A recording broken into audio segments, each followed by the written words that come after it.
Chers amis, bonjour. Nous sommes donc à la 21e Torah du Likutei Moharan. C'est le 4e chapitre du Sifra Ditzniuta du Zohar, Atika et caché et dissimulé. Et c'est donc le titre lorsque tu feras monter les lampes. Rashi commande, monter les lampes, ça veut dire quand Aaron à Kohen, il allume la lumière, il allumait le Kohen, il allumait la lumière dans le Beth Amikdash.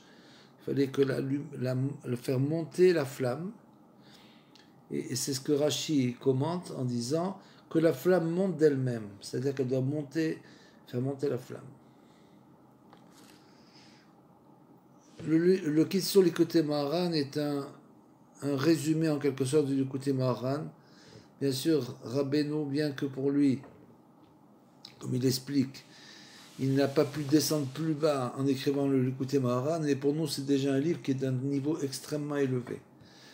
Donc le Kitzur Likutei Moharan n'est plus à notre portée, mais malgré tout, encore même le Kitzur, il est d'un niveau élevé.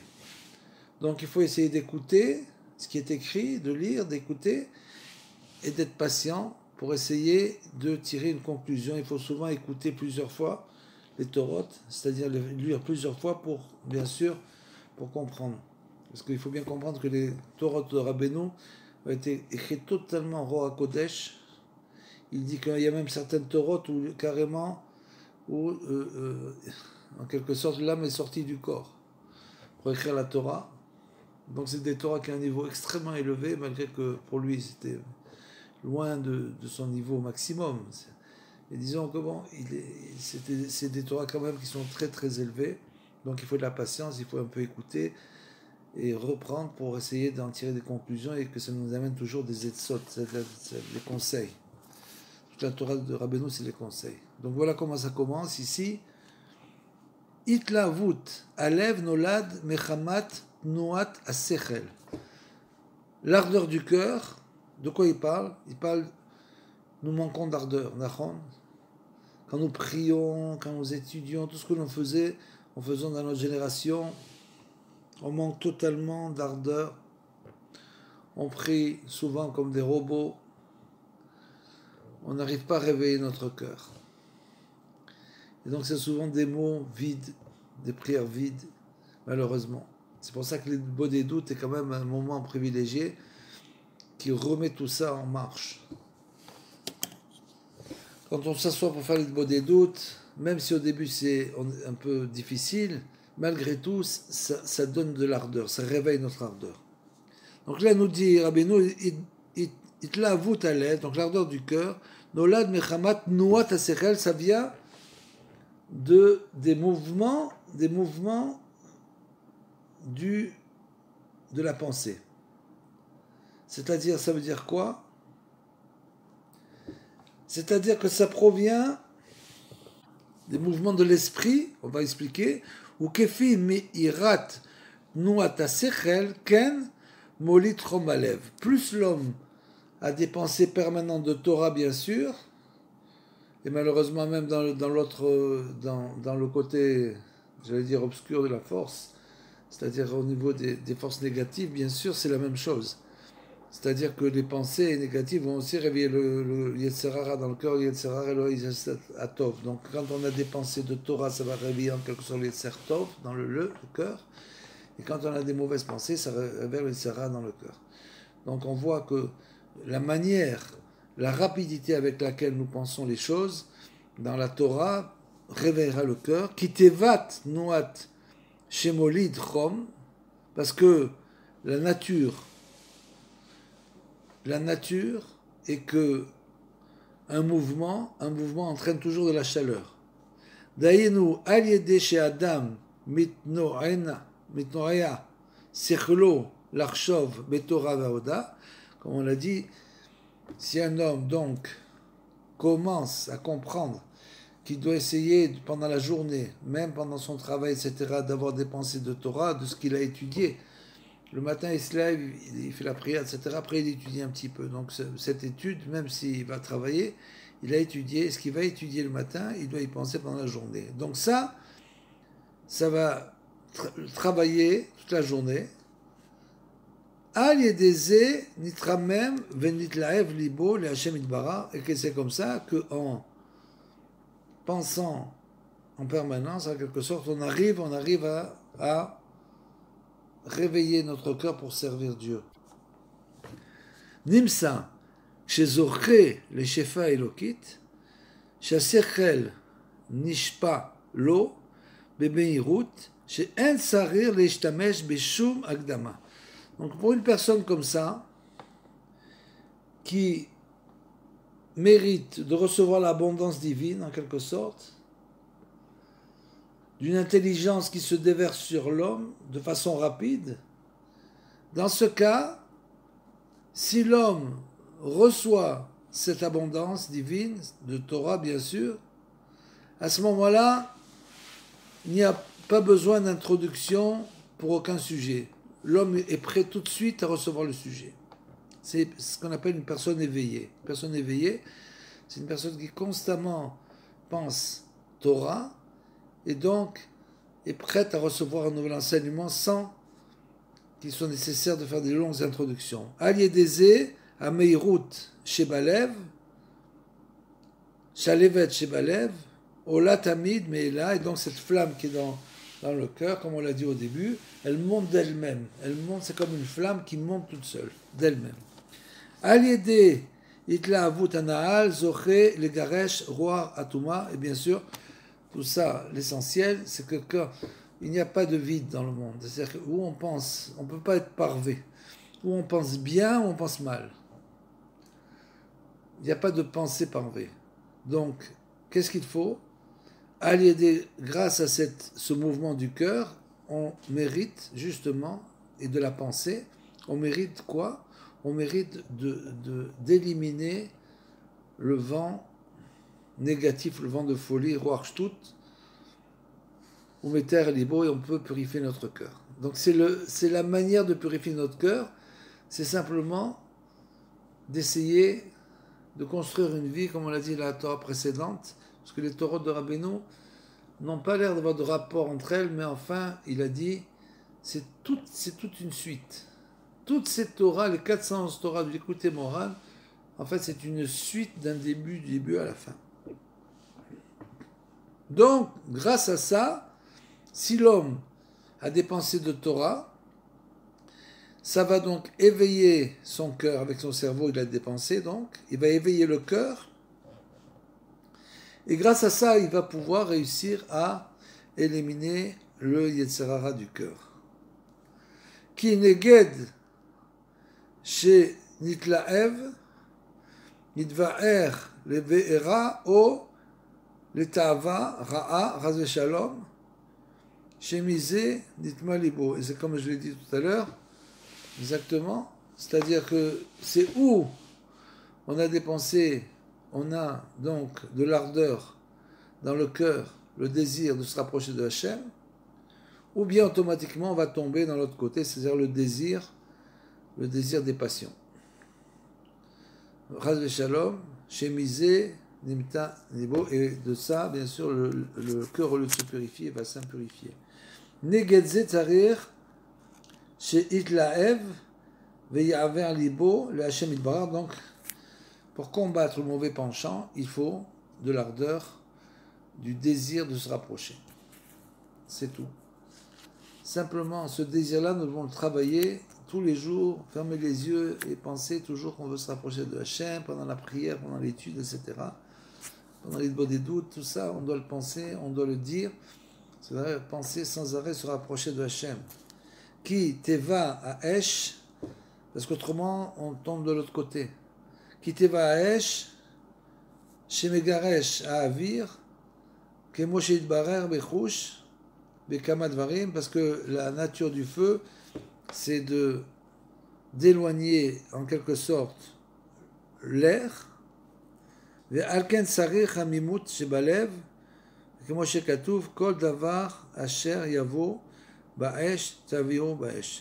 donc il faut du désir ardent du cœur, comme il est écrit, chaque chose qui a été, ça c'est dans le Bamidbar au niveau de la cacharisation, tout ce qui n'était pas cachère, donc ça fait référence peut-être aux forces impures, tout ce qui n'était pas cachère et qui est passé dans le feu, mais dans le mauvais feu, bien sûr le feu du Yetzer Hara, pour le purifier, il faut le repasser dans le feu, mais dans l'autre feu, c'est le feu du Yetzer Hara, Atov, de l'ardeur.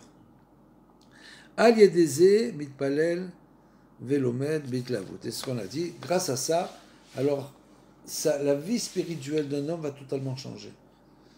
Elle va totalement changer. Si l'homme prend conscience de ça, et il pense tous les jours, il faut se réveiller. On doit se réveiller. Donc si l'homme se réveille, il décide. C'est pas oh là là, c'est Mintra, tu as fait Mintra, tu as fait oh j'ai oublié le Barkat Amazon, des choses comme ça.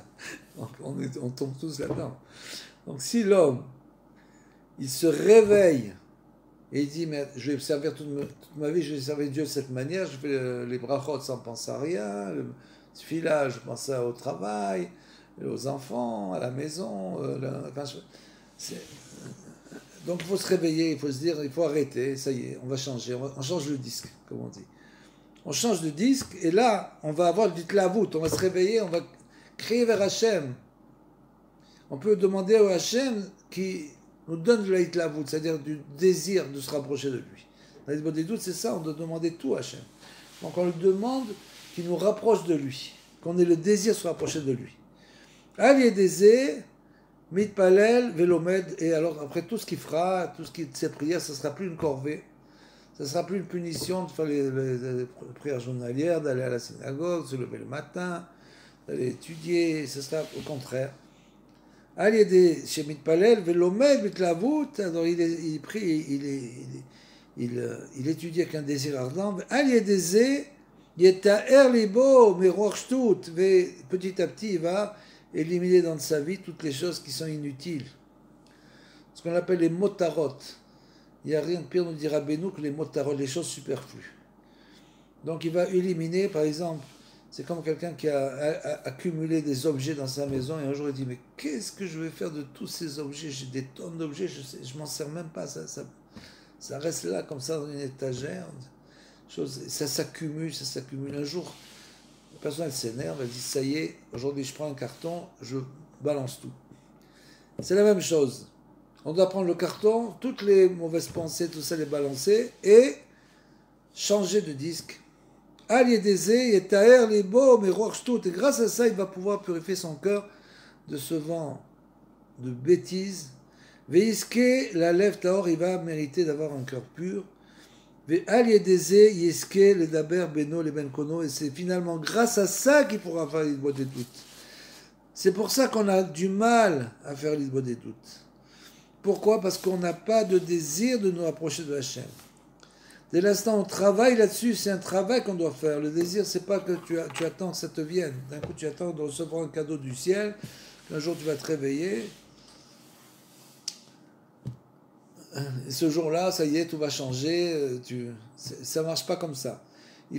Tout part d'en bas. Donc, il faut ce qu'on appelle un éveil d'en bas. Donc, il faut se réveiller, après on reçoit d'en haut. Grâce à ça, finalement, il pourra faire l'Isbod des doutes. Bediburim, Chadashim, avec des choses nouvelles, il pourra parler.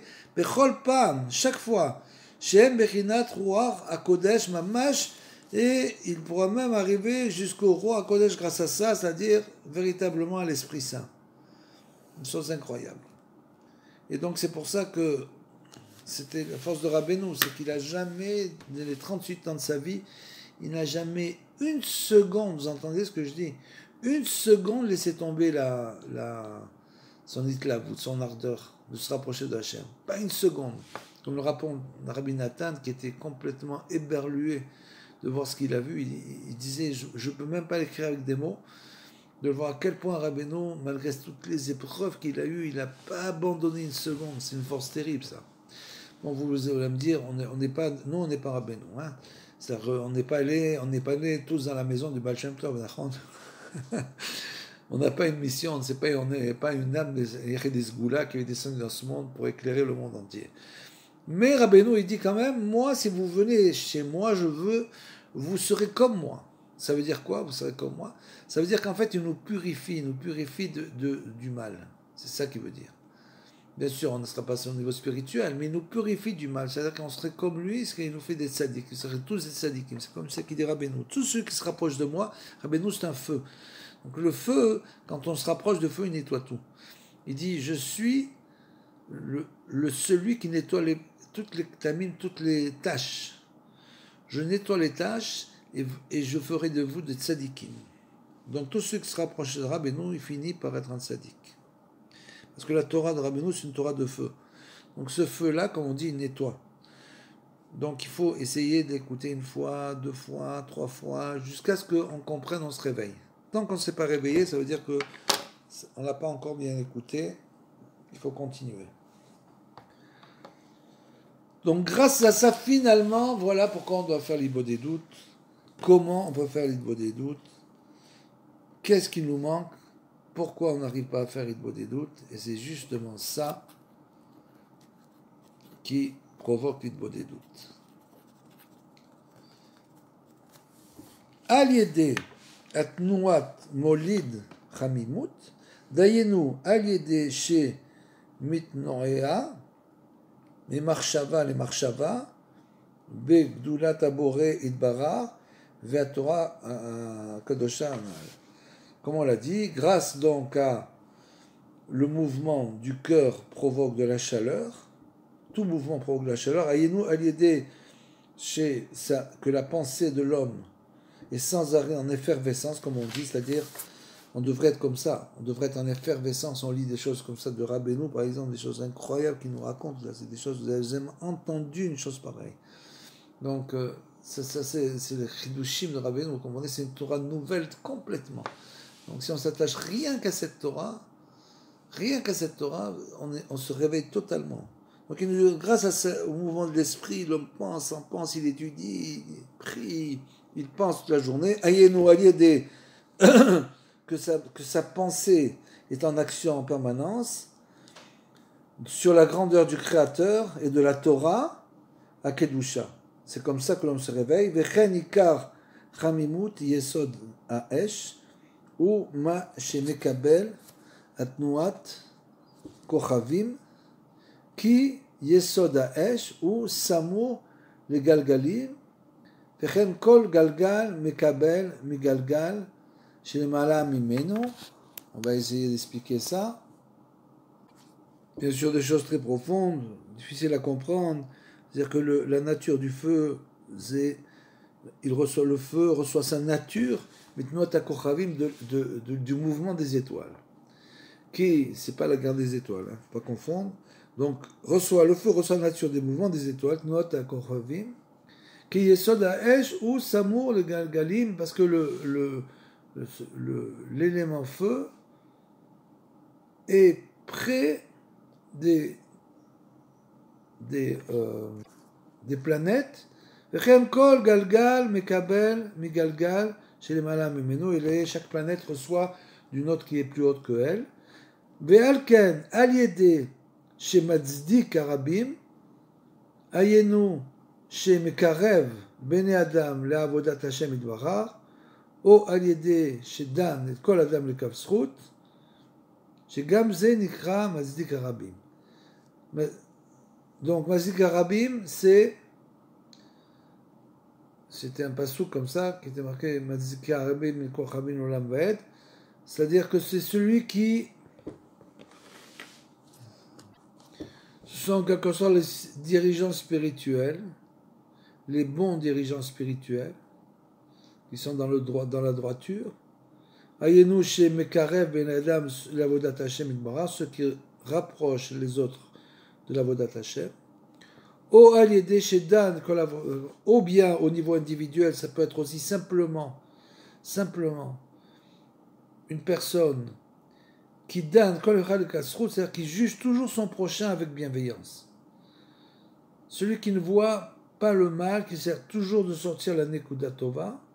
Chez Gamze nikra mazdek arabim, ça aussi c'est celui qui va en quelque sorte faire diriger dans le bien les autres. puisque tout ce qu'il fait, c'est que de voir le bien en tout le monde.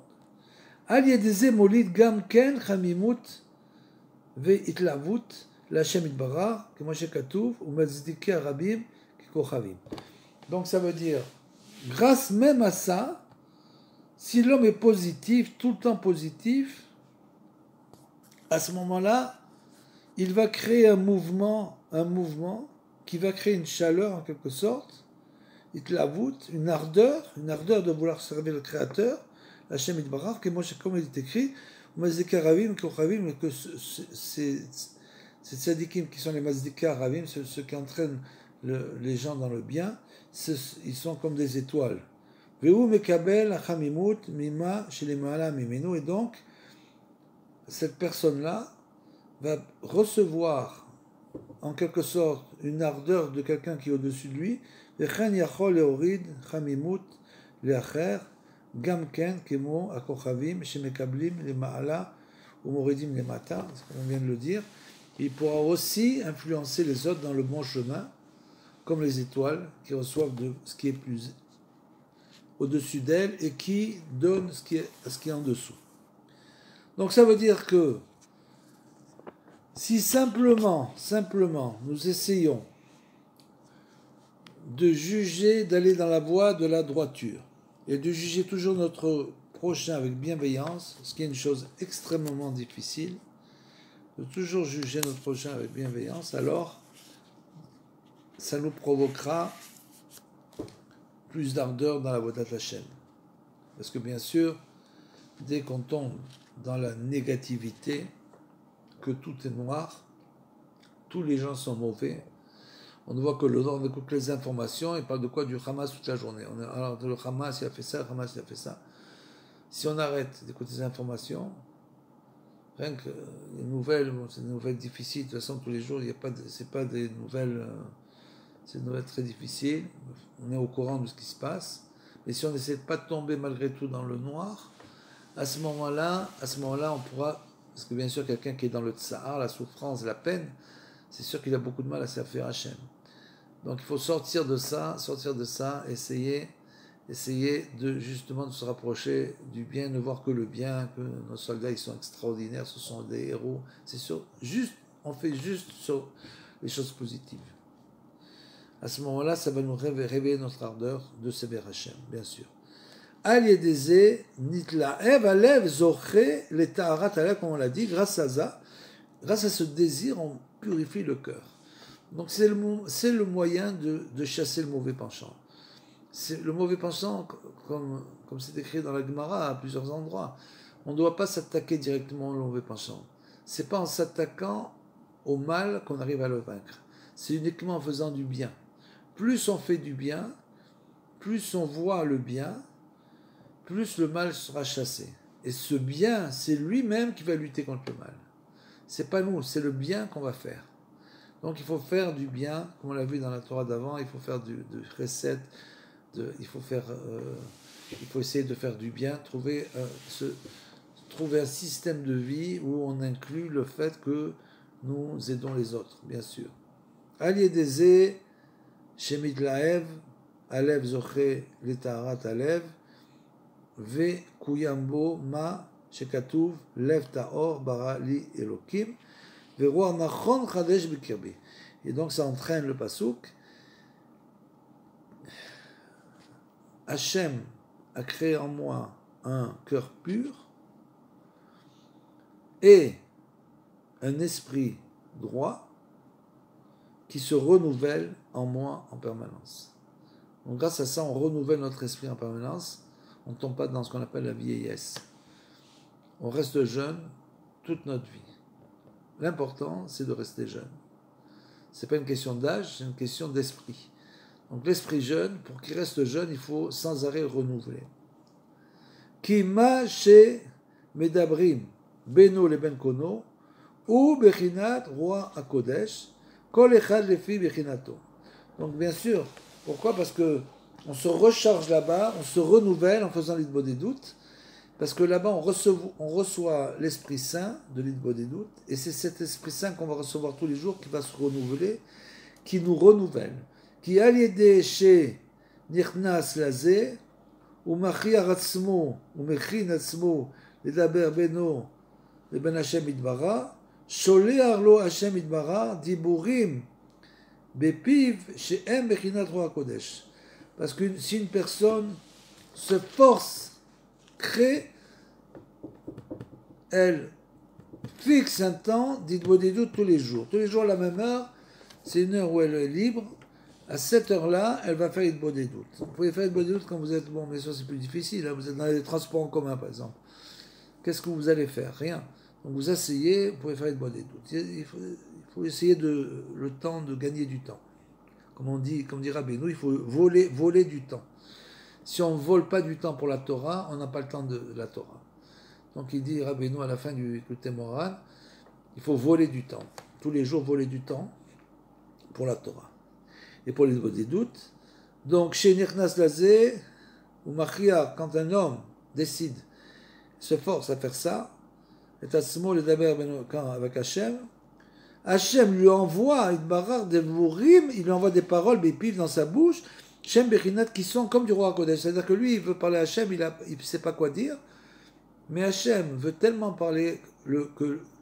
converser avec cette personne, qu'il lui envoie dans la bouche des paroles de ce qu'il doit dire. C'est une chose incroyable, mais qui est vraie.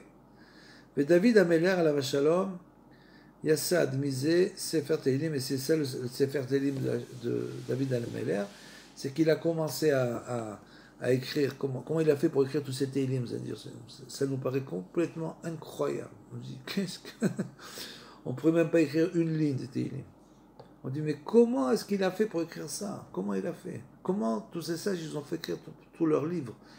Comment ils ont écrit toutes ces prières? Comment Rabbi Nathan, il écrit l'écouter à la Tefilot, c'est extraordinaire de prières. C'est justement ça on commence à se mettre en Idbodedut, et à ce moment-là, Hachem, il nous envoie ce qu'il faut pour qu'on commence à parler. C'est comme ça. Donc au début de Idbodedut, vous voyez par exemple lire les Tehillim du jour. Par exemple, aujourd'hui, c'est au hasard. On est le 25 du mois, tac, on lit il y a quelques Tehillim. Donc, c'est pas commencer les doutes comme ça. Après, on fait une ou deux prières de Rabbi Nathan. Alors, on prend au hasard, tac, tac, 2-3 prières de Rabbi Nathan. Écoutez, Tefilot, et là, vous êtes bien parti. Et après, on essaie de rajouter des choses un petit peu personnelles. Voilà. וצריך לראות, לחדש עצמו תמיד, לבקש בכל פעם בתחנונים ודברי ייסויים חדשים, רצויים חדשים, שזוכה לזה על ידי לב טהור. Et donc, on doit toujours parler, supplier avec des supplications et des demandes, des nouvelles demandes sans arrêt de se rapprocher d'Hachem, mais aussi nos demandes personnelles. Et tout ça, on peut le mériter vraiment. C'est-à-dire qu'on ne peut parler à Hachem que si on a purifié notre cœur. Si on a un peu, comme on l'a dit, comme il a dit Rabbeinu au début, avec de l'itla avut. Le désir de se rapprocher d'Hachem. Donc c'est ça. C'est ça l'Idbodedut. C'est pour ça que beaucoup de gens ont tellement de mal à faire l'Idbodedut. Parce que c'est un chemin. C'est un chemin. Donc on construit une construction. Petit à petit, on continue la construction. Ou la guia, la sechel, chez Ubechinat, chez Failokit Anahal, chez Ubechinat Roi Kodesh, Tsarir, chez Yekadesh et Piv, Ve Chotmo, Ve Nav, Ve Oznav. Alors, bien sûr, comment est-ce qu'on arrive à cet Esprit Saint? Comment est-ce qu'on arrive à ça? Alors là, bien sûr, il faut faire. Pour arriver à se sanctifier, c'est-à-dire pour réaliser à part Hachem, il faut être sanctifié, se sanctifier ce qu'on peut. Donc c'est simple, Rabbeinu nous dit, pour arriver à cet Esprit Saint, à se sanctifier, il faut sanctifier notre bouche, c'est-à-dire faire attention à ne pas dire de paroles inutiles, surtout de gros mots. On l'a dit aujourd'hui, on a passé une petite vidéo sur un rave là qui explique, dans le Kitte Moharan, c'est écrit que quand une personne dit des gros mots, à ce moment-là, elle devait recevoir une abondance, et elle est coupée rien qu'à cause de ces gros mots. Donc il faut totalement abandonner les gros mots. Malheureusement, ça c'est les habitudes des nations qui eux ont la langue très facile pour les gros mots. Un langage vulgaire. Donc il faut abonner le langage vulgaire, et même si on est seul et qu'on commence à dire un gros mot, des gros mots, il faut éviter totalement. Donc chez vous, Merinat Kodesh, Sarir le Kadesh, donc ça bouge, c'est-à-dire bien sûr pas fait de la shonara, etc. C'est très difficile. Hein. Il n'y a rien de plus difficile que la shonara. Donc il faut essayer d'étudier les lois du la shonara. Ve chotmo, ve'enav, oznav, et donc ces narines, ça c'est la Yirat Hashem, la crainte divine. Ve'enav, et il faut sanctifier ces visions, bien sûr. Oznav, est ce qu'on entend aussi. Tout un programme. Ayenu chez Ishmo Atzmo, mi leotsi sheker mipi, donc il ne va pas mentir. On a permission de mentir dans certains cas précis, par exemple pour le shalom, si on n'a pas d'intérêt, bien sûr. Dès l'instant où l'homme ment par intérêt, à ce moment-là, bien sûr, c'est ce qu'on appelle un menteur. Maintenant, on doit mentir pas par intérêt. Leotsi sheker, veillez-lo, Yerat Shamayim, She'ur Kedushat Achotem, comme on l'a dit, il aura la crainte divine. Ce sera donc, c'est par les narines, le fait de sentir. Ve'elo Emunat Rachamim, Le'amin Ba'em, Lishmoa Divreem, et il a la foi dans les sages, c'est-à-dire qu'il écoute leurs paroles, il croit dans les paroles des sages, des tzadikim. Shaliedeze Mekadesh et Oznaim, grâce à ça il pourra donc sanctifier ses oreilles. Ve Ya'atsom Enav Mimirotra, et il va fermer son regard au mal. Aliedeze Iske Leasechel Anahal Vedaat Shalem Shebotalu Yakol. Grâce à ça, il va mériter ce qu'on a dit avant, tout ça avant, c'est-à-dire d'avoir un mouvement de l'esprit très rapide, Vedaat Shalem, et il pourra arriver bien sûr à la plénitude de la connaissance. Shebo Talou Yakol, c'est de ça que tout dépend. Pour finir la première partie de cette Torah, là maintenant, Rabbeinu nous parle de la Chalitza. Je vais vous dire un petit résumé très rapide. En fait, c'est ce qu'on appelle les 7 nérotes du candélabre. Ça, Rabbeinu, il a déjà parlé. Ce sont les 7 bougies du candélabre qui correspondent aux 2 yeux, aux 2 narines, 2 oreilles et à la bouche. C'est donc les 7 bougies du candélabre. La bouche est au milieu, alors que les autres sont toutes sur le côté. Et donc, c'est donc la lumière de la face. Si on respecte ce que nous avons dit maintenant, l'homme reçoit la lumière de la face, et c'est pour ça que la cérémonie de la Chalitza, c'est-à-dire quand un époux défunt s'en est allé sans laisser de descendance, une bénédiction, susceptible d'attirer par ses bonnes actions, le frère de cet époux doit se marier avec sa belle-sœur, qui est veuve. C'était comme ça à l'époque. C'est la loi de la Chalitza. Il a un devoir, le frère, d'amener une descendance à son frère qui est décédé, et donc se marier avec la belle-sœur. Mais s'il refuse, alors à ce moment-là, elle doit lui cracher au visage. Et pourquoi au visage? Parce que justement à la face, parce que justement c'est l'endroit de la lumière, de la bénédiction. C'est l'endroit qui doit amener la bénédiction dans ce monde, c'est les 7 nérotes. Ces 7 nérotes-là, donc elle va lui dire, si tu ne veux pas amener la bénédiction dans ce monde, donc je te crache au visage. C'est comme ça. C'est une humiliation qu'il doit prendre parce qu'il ne veut pas. Il est humilié, et sa honte se manifeste essentiellement sur sa face. Et tout ça, c'est la conséquence du fait qu'il n'a pas voulu perpétuer le nom de son frère défunt. Et là, il nous parle donc de la Khalissa. Voilà donc la fin de la première partie.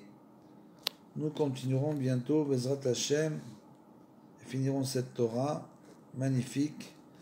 Il faut étudier plusieurs fois, il faut l'écouter plusieurs fois pour essayer d'être habitué à ces notions. Parce que ça, c'est Rabbeinu, il y a des notions qu'il revient souvent par certaines notions, donc il faut s'habituer, écouter cette Torah et ces notions, ce sont des choses très profondes.